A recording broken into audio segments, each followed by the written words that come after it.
Hi, everyone. Welcome to today's Cube webinar. Today, we're going to be talking about streamlining your data infrastructure with Cube Store. And we have Igor and Pavel here, our internal experts to answer all your migration questions. And before we get started, I just wanted to go over a few logistics. We do want to foster an open and inclusive community. So this is our code of conduct. You can find that right on GitHub. And just some quick notes before we get started. You can ask us your questions in real time. Simply enter your question and click submit, and we'll answer them during our Q&A portion of the webinar. And today we'll be using Cube Cloud for our demo. And the recording of the workshop will be available on demand on Cube's events page right after the live show. And if you have any feedback, please tell us how we did. Did you enjoy the webinar? You can email me directly at nathan@cube.dev.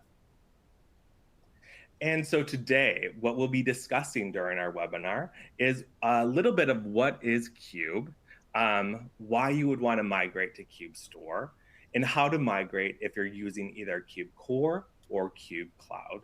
And lastly, we'll end with a Q&A session to get all your migration questions answered. So without further ado, I'm welcoming Igor, our head of DevRel, to kick things off. Welcome, Igor. Yeah, thank you, Nathan. And I'm really thrilled to talk about the migration from Redis to CubeStor, this webinar. And I know that our webinars are frequented not only by the members of Cube community, Cube users who've been to many of our events, but we also get a new audience all the time. So let me spend a few minutes just talking generally what Cube is, what our mission is, so we all have their shared context. So it's going to be really quick. So the mission of our company, the team behind Cube, is to make sure that every one of you have the right tools to build the data applications, right? So you can create experiences for the end users with the data that is accessible and consistent. And the tool that we're building is called Cube, and the idea behind Cube is to remove chaos from the data pipelines. So the common situation is that there are a lot of data sources that the data engineering team has to deal with. And on the other side, there are a lot of teams and individuals who are demanding insights based on data, so they can make business decisions that are data-driven. And there are a lot of tools that those teams and individuals would like to use, like BI tools with dashboards and charts, and also front-end applications and data workspaces or data notebooks, however you call them. And there is this challenge to make sure that those applications, those data tools, they are connected to the right data sources. But even more important is to ensure that the analysis that is made based on the data, it provides a consistent results. And our solution to normalize chaos, to remove that chaos, is to introduce their semantic layer in between. So Cube as a semantic layer provides their consistency, security, and performance for a data pipeline, making sure that whatever data consumer you have, it has access through Cube to all the data sources and is able to access consistent metrics with the right access control enforced. And the metrics are not only consistent in terms of how they are defined and how they are calculated, but also in terms of how fast they are calculated and how fast they are available to different data consumers. So you never have this problem of waiting, for a minute for a dashboard to load. Well, with Cube, whatever data consumer you have, like a front-end app or a dashboard in Tableau, Power BI, or whatever BI tool you use, they'll be loading in seconds or in less under a second rather than anything else. And the topic that we like to talk about today, this is something that's more important for seasoned Cube users, right? Those of you who had some previous experience with Cube, who already is running some Cube deployments, either in Cube Cloud or in some self-hosted environment. So the topic is to discuss why should you migrate from the existing in-memory data store, which was based on Redis, to Cube Store, which is a custom-built data store for the Cube's caching layer. So the regular infrastructure that was pretty much normal and widely used throughout the Cube deployments over the last couple of years looks like this. You can take a look at this slide, and you'll see that the infrastructure would consist of a number of API instances and a refresh worker and a Cube Store cluster for storing pre-aggregations. And they would all be interconnected using Redis. And Redis served as this intermediary data store in the memory data store that would be used to coordinate how queries are run, to keep the queue of queries, and to store the in-memory caching results. And there's nothing wrong with this architecture, with the only exception that under high load, it might be really hard to maintain and ensure the high availability of Redis instances or Redis cluster if you have one, and also that the maintenance of this Redis cluster might be a huge burden that you would probably not have on your shoulders. So the ideal and recommended and the most current up-to-date architecture would look like this. So you still have your API instances and the refresh worker and the Cube Store cluster, but now Cube Store bears the responsibility not only to store and keep your pre-aggregations, which is the second layer of Cube's caching layer, but also to maintain the query queue and store their results in the in-memory cache. This is custom built for Cube, and with Cube Store, you now can safely remove a part of your infrastructure and at the same time make sure that the Cube deployment is more reliable and easier to maintain. So let's recap.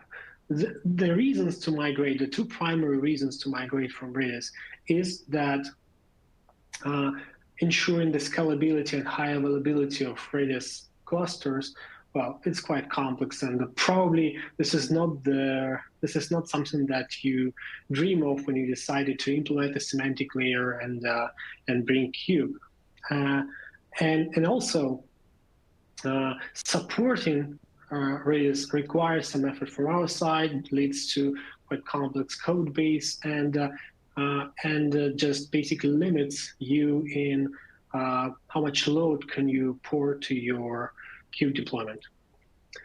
And a lot of time, this is a screenshot that I would like to show you. I made it just yesterday. I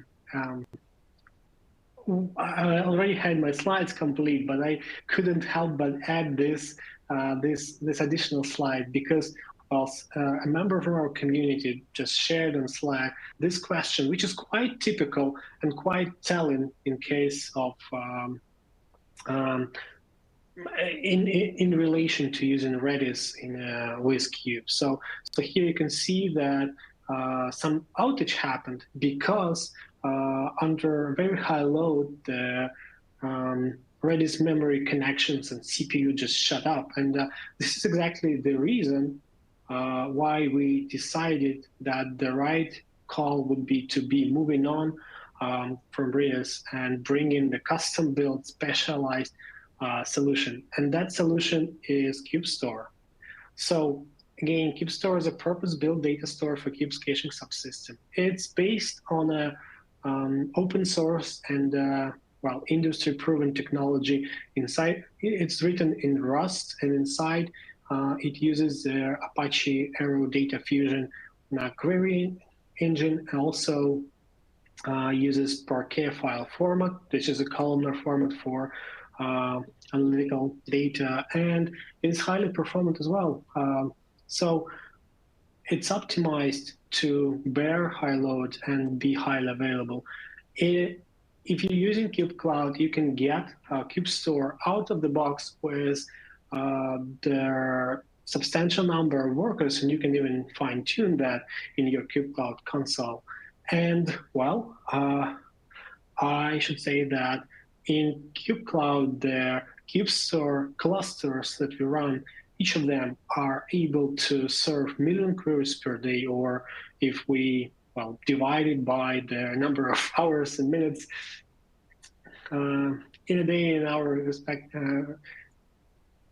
we'll get that. Well, it amounts to hundreds of requests per second. So here's a screenshot from our internal monitoring system with performance indicators, and you can see that. This is a chart for one of many KubeStore clusters that we run, and you can see that that cluster serves 600 requests per second, pretty much constantly all the time. And the other chart that I have here for the same KubeStore cluster, it visualizes the query latency, and you can see that again this cluster is able to serve queries mostly in sub-second time, and it's fair to say that not only sub-second but sub 300 millisecond time with only very rare spikes. So KubeStore is definitely very well built for the purpose of bearing high load and being highly available. And if you choose to use Kube Cloud, you'll be able to experience exactly that. So I understand this is a fairly brief introduction, but the good thing is we already had another event on the 1st of March, which you can check out. There is a recording readily available at the events page. I also authored and have written pretty much lengthy blog post, which is dubbed "How You Win by Using KubeStore," Part 1. You can find it in our blog, and it provides the extensive background behind the reasoning to move from Redis to KubeStore. Also provides insight into some inner workings of the implementation. There is some demo in there, and there are some migration instructions. But let me go through the migration instructions with you right now, because probably the one of the purposes of coming to this call was to understand, okay, what can you do to migrate to KubeStore from Redis today or maybe tomorrow?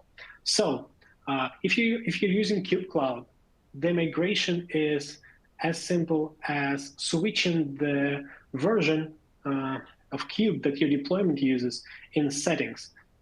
So let me show you how this works. So at this point, I'd love to do a demo. So I'll switch to another tab. Okay, so I'm gonna share my entire screen and switch to the tab where I have Kube Cloud. I hope you can see the Kube Cloud console right now. And Nathan, tell me if it's not showing, but I believe it should. So is the Cube Cloud console. And if I navigate to settings, here under Cube version, I see that, well, this is not the latest version. So if we go on GitHub and check, the latest is 0.33 something, and 0.31 that was like 2 months ago or maybe 3 months ago. So what we also see here in the overview tab under resources and logs is that this production cluster consists of 8. Hi, Igor. Can you switch your tabs? We're just seeing your whole screen on demo. Oh, okay. Let me try that again. So, yeah, probably just something didn't work.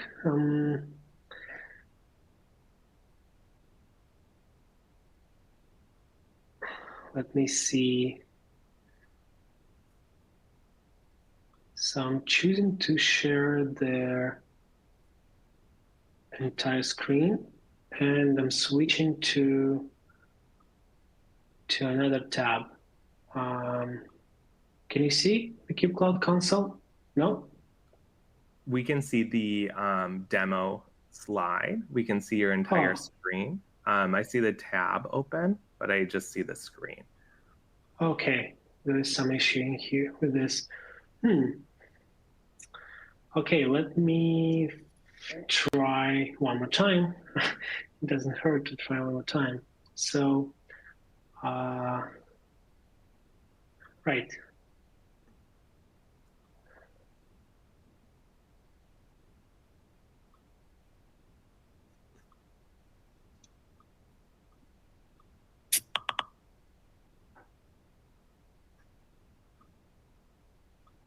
So how about this? So do you see the Cube Cloud console right now?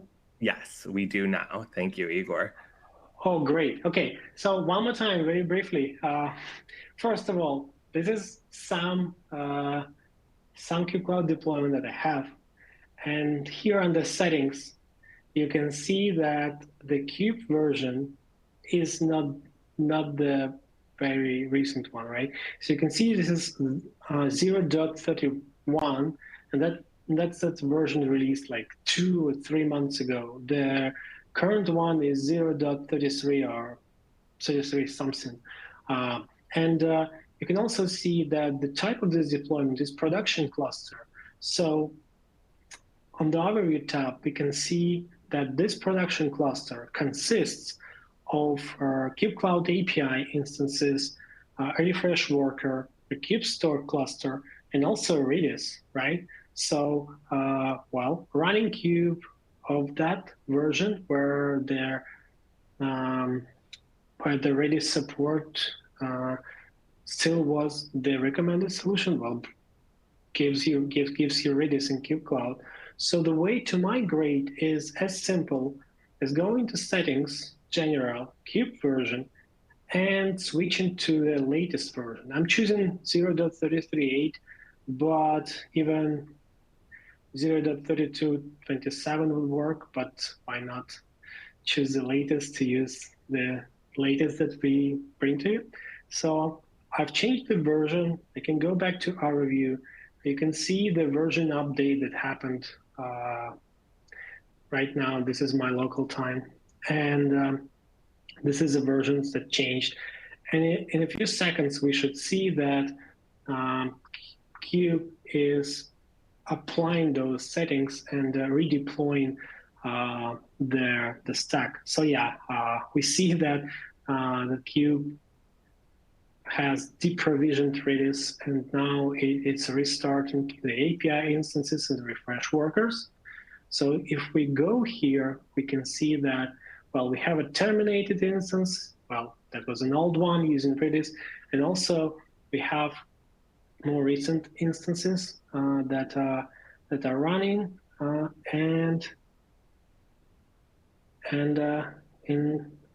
okay. So now we see that at least one instance reported that it is in the version 33. and it's running. Let's come back here. Okay, the process is still going. The new variables are being deployed, but in a few seconds, that should commence to a very predictable end.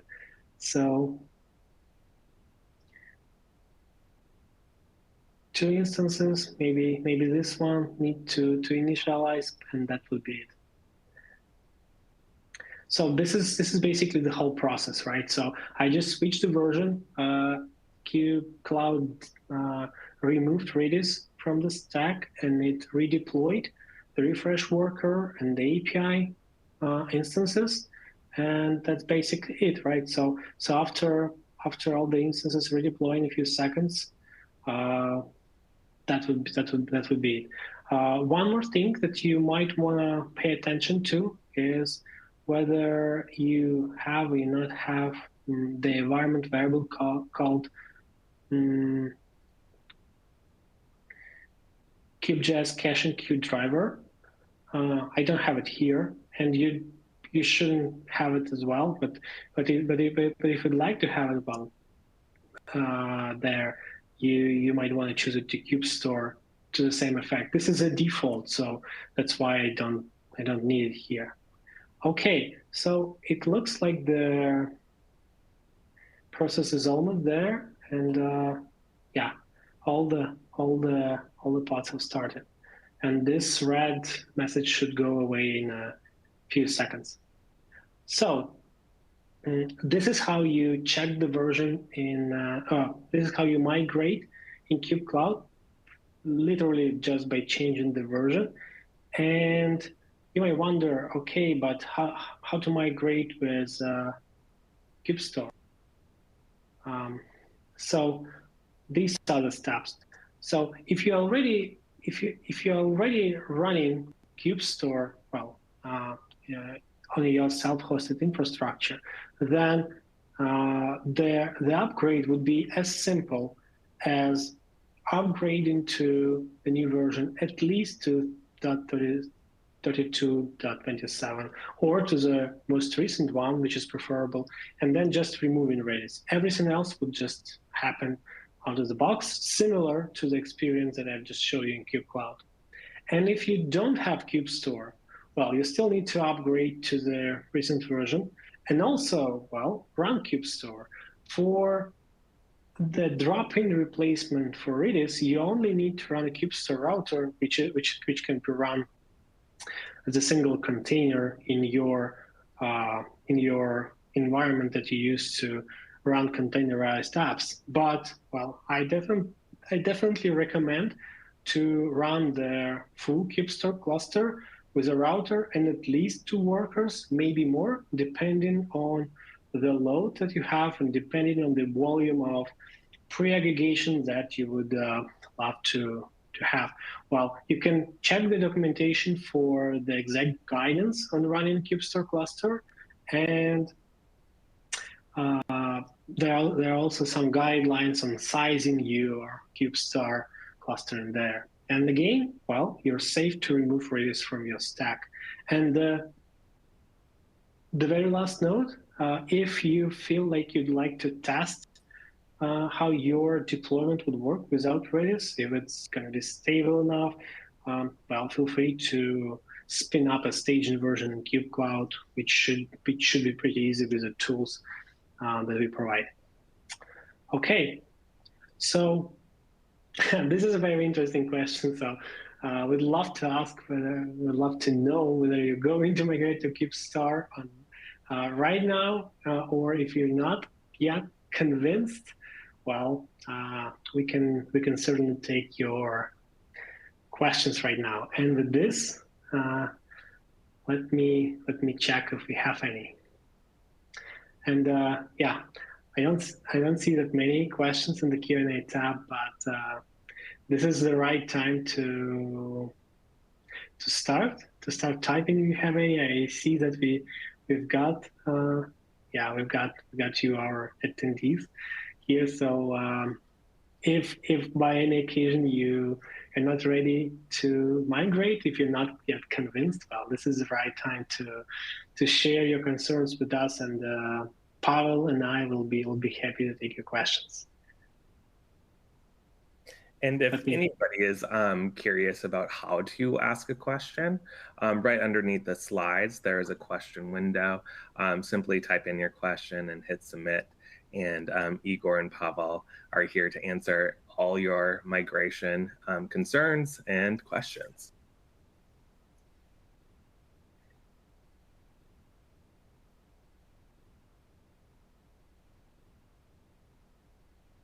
It doesn't look like we have many, but yeah, let's wait a few more minutes. And while we're waiting for some feedback or some questions from you, let me just quickly talk about what else we've got, what other resource materials we've got. Oh, we actually got one. So thank you, David. So the question is, let me probably read this and let you, Pavel, respond. How performant is caching with KubeStore? The docs suggest 300 to 800 milliseconds, and the experience with cached queries with the Redis implementation was often 50 milliseconds. Is this gap expected? Well, this is a good question with a quite straightforward answer. I'd love to know if you, Pavel, is going to take this one.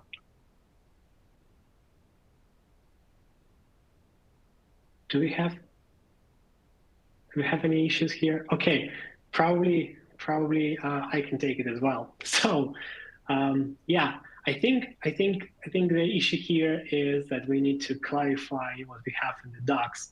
So the 300 to 800 milliseconds that, well, apparently are in there, this is the expected latency for the queries which are served with pre-aggregations.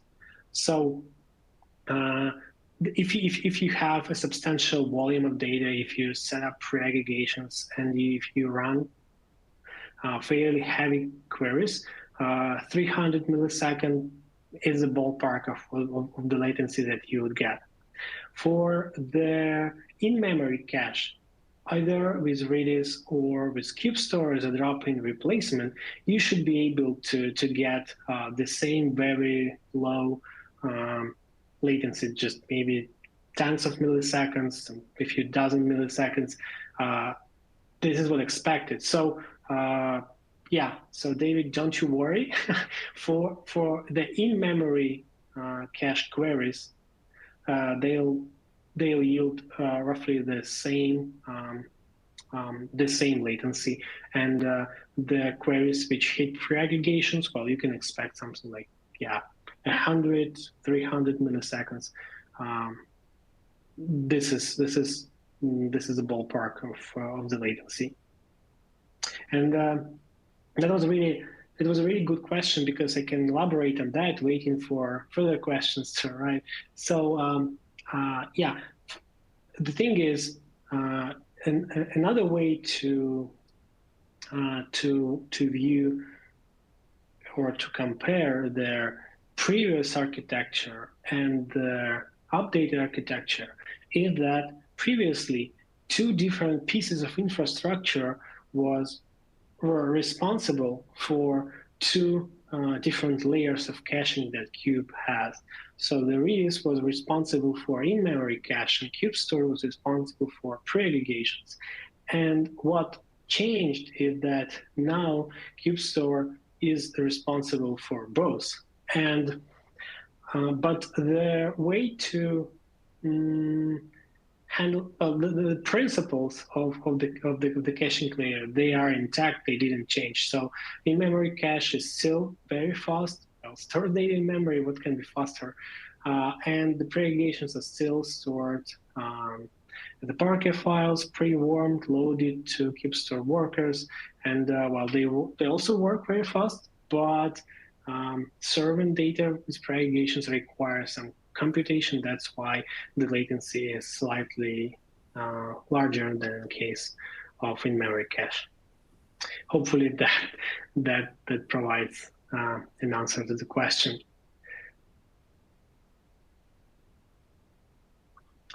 And we've got another Another question from Richard. And again, I've tried to read this, and if the issue with Pavel's mic is resolved, he can take it, or I can take it as well. So Richard asks, um, what is the best place to ask questions? What is the best place to reach out to the Cube team? Yeah, I think the best resources list I think was wrapped up in the last slide Igor just like showed us. That's like a great starting point to like for this migration. And yeah, please feel free to shoot any messages in Slack, and we're checking those, and if there are any like major migration blockers, we are going to handle those. Yeah, that is great. And while we are waiting for maybe another question to come, Pavel, let me ask you, well, a pretty general, but still maybe quite insightful question. So, as far as I know, over the last 2 or 3 months, a lot of Cube Cloud users were migrating to this new architecture without Redis, using just Cube Store. And I think we should have some feedback from them. So without revealing anything specific about specific customers, could you tell what is their overall impression? What are the learnings that the Cube users and also the team got from that experience? Yeah, I think the biggest learning so far, like it was so transparent to users to migrate, they even didn't notice. When you, by the way, like upgrade to a version on a Cube Cloud, which is like supports basically Cube Store as a caching store, this configuration will be applied by default, and those who are upgrade, most of them will never notice. They're like they're lacking like Redis right now, and they're not using it. So I think that was the biggest learning so far to me. And regarding like actually like latencies, the first question like raised, it actually like the same or even less for Redis and for in-memory part. That's a little bit different when like pre-aggregation served from like Cube Store, like pre-aggregated data. That's definitely two different tracks. Like under the hood, Cube will use different routers to serve this traffic. And yeah, but for Cube Store, even like you have it right now in the same place in the same binary in open source in a Cube Cloud, those like a little bit different infrastructure. So those are split. This is like Cube Cloud feature, and so in fact, like it was so transparent that most of the users never noticed like the migration itself. Great. And well, probably the last question that I've prepared, but this might be quite important one as well. I never mentioned this throughout the presentation, and this is not on my slides. However, this is in our docs and on the deprecation.md file on GitHub. So we are expecting to drop the support for using Redis with Cube at some point in future. I just know that we didn't set the exact date, but I would love you, Pavel, to provide some insight. What might be the expected timeline? What might be the circumstances in which this support will be dropped, so everybody can be prepared? Yeah, that's a great question. So long story short, we don't have any active plans for like dropping support. The thing is, and why would it happen? So there were a significant amount of issues that we forced to postpone to until we migrate to like Cube Store, because like there was no way to solve those issues in Redis. And like one of those like synchronization issues, for example, there is known issues under like some circumstance. Cube should take a loop, one more like long polling loop to get a result. And if under heavy load or it's like really like small refresh key, and sometime it happens. So I mean, it's minor, but for some deployments it can be major. So we don't see it a lot, but in some deployments we see it. And right now the only fix is only possible in Cube Store, because there is no way to do such synchronization on Redis side. So Redis won't receive this feature at least, and some of these features would be backward incompatible with Redis. So going forward, you just won't be able to run this like Q code on a Redis. So that's how like this change would happen. So like long story short, we are going forward, we are not supporting Redis anymore. However, still you can use it.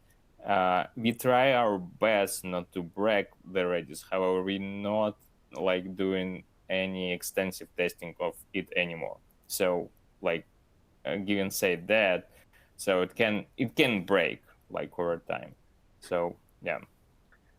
Yeah, I mean, I think those of you who can search on GitHub, you can see that probably every month or so we've got questions which wasn't about Q, but about the Redis driver or another Redis driver, the IO Redis driver that the Cube also had to support, right, to account for the breadth of different options how you can integrate with Redis. So it was a hassle. Yeah, and it's probably it's probably a good outcome that now we are moving to a single, very well supported solution. And what I'm really happy about is that the path to migrate is as simple as just switching the version, maybe adding an environment variable and removing Redis, and that's nothing else to do. Okay, so I think that probably, well, we're not gonna get any more questions, and my list is also exhausted. So at this point, probably we can be wrapping up, but I encourage everyone to, well, read more in the blog, check the docs if you need more information. Also, feel free to join our Slack and ask questions if you have any. Well, and also on behalf of Nathan, I'd love to invite every one of you to the upcoming events. Well, we have some announced in our events page. And yeah, probably that would be it. Definitely migrate to Cube Store. And well, consider doing this in Cube Cloud, which provides Cube Store and fully managed infrastructure. Okay, Nathan, should we wrap this up now? All right. Thank you so much for attending, everybody. We're so glad to have you. Again, if you have any questions about migrating to Cube Store, use the resources available on the platform to do so. Next week, we'll be doing a webinar venturing into AI and data analytics. So super excited. So join us if you can. Other than that, have a great day, night, and we'll see you next time. Bye, everyone. Bye. Thanks for coming. Thank you.